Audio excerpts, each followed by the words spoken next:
Belakangan ini ramai dibahas permasalahan joki. Mulai dari joki ujian di SIMAK UI, ada lagi beredar joki tugas sekolah. Sampai yang terbaru kemarin saya baru lihat joki Strava. Di video sebelumnya saya pernah bahas permasalahan sistem ranking yang bermasalah di sekolah. Lalu apakah saya di sini setuju dengan joki di sekolah? Tentu saja tidak. Karena menurut saya proses itu sangat jauh lebih penting dan berharga daripada hasil. Karena kalau kita sudah berproses terus, walaupun hasil akhir itu kurang memuaskan, kita akan terus belajar dan suatu saat hasil itu akan mengikuti, karena hasil itu adalah buah dari proses. Jadi jangan skip prosesnya langsung hasil gitu. Jadi joki ini adalah hasil dari sistem benchmarking atau penilaian yang ada saat ini di sekolah, di mana hasil akhir itu menentukan kita berhasil atau enggak. Sampai bahkan proses berpikir kita itu enggak dinilai. Murid itu sudah pasti kewalahan harus menghafal semua mata pelajaran dan diharuskan bisa menguasai semua mata pelajaran tanpa dinilai minat dan bakatnya. Ya di sekolah mungkin ada ya materi pengembangan minat, tapi bullshit lah, nggak ada isinya. Itu saya pernah ngerasain, formalitas aja karena suruhan dari pemerintah, dari yang di atas itu mungkin, tapi yang di bawah yang ngejalanin itu nggak kompeten, nggak bisa ngejalanin dan males-malesan mungkin. Jadi proses itu nggak dihargai di sekolah. Ada lagi yang lucu buat saya, ini adalah joki Strava.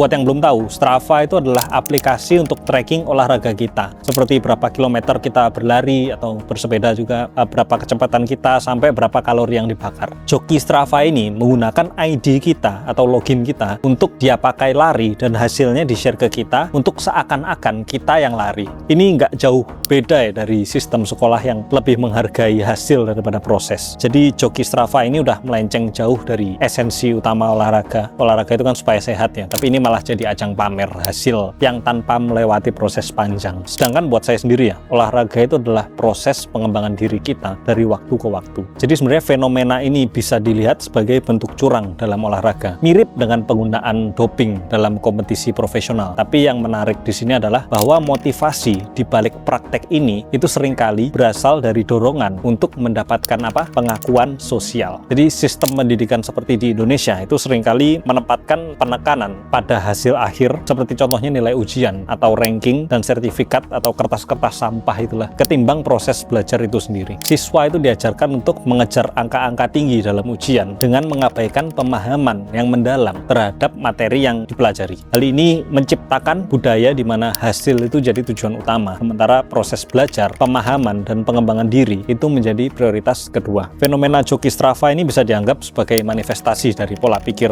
dalam konteks olahraga ya, sama seperti siswa yang mungkin tergoda untuk menyontek demi mendapatkan nilai bagus. Pengguna Strava ini mungkin tergoda untuk menggunakan jasa joki demi mendapatkan pencapaian yang mengesankan di mata orang lain di media sosial. Jadi kedua fenomena ini berawal pada pemikiran yang sama, bahwa hasil akhir itu lebih penting daripada proses yang ditempuh untuk mencapainya. Praktek semacam ini, baik dalam konteks pendidikan maupun olahraga, itu dapat memiliki dampak jangka panjang yang merugikan. Dalam pendidikan, penekanan berlebihan pada hasil itu bisa mengikis motivasi siswa untuk belajar dan mengembangkan keterampilan berpikir secara kritis. Siswa mungkin lebih fokus pada cara tercepat untuk mencapai tujuannya, sering melalui jalan pintas kayak nyontek contohnya itu, daripada mengapresiasi proses belajar dan pengembangan diri itu sendiri. Fenomena joki Strava dan kecenderungan sistem pendidikan kita yang lebih menghargai hasil daripada proses adalah cerminan dari masalah yang lebih mendalam sebenarnya dalam masyarakat dan juga pendidikan kita. Keduanya menunjukkan bagaimana tekanan untuk mencapai hasil yang impresif dapat mendorong individu untuk mengambil jalan pintas, seringkali dengan mengorbankan integritas diri dan juga nilai-nilai dasar. Untuk mengatasi hal ini,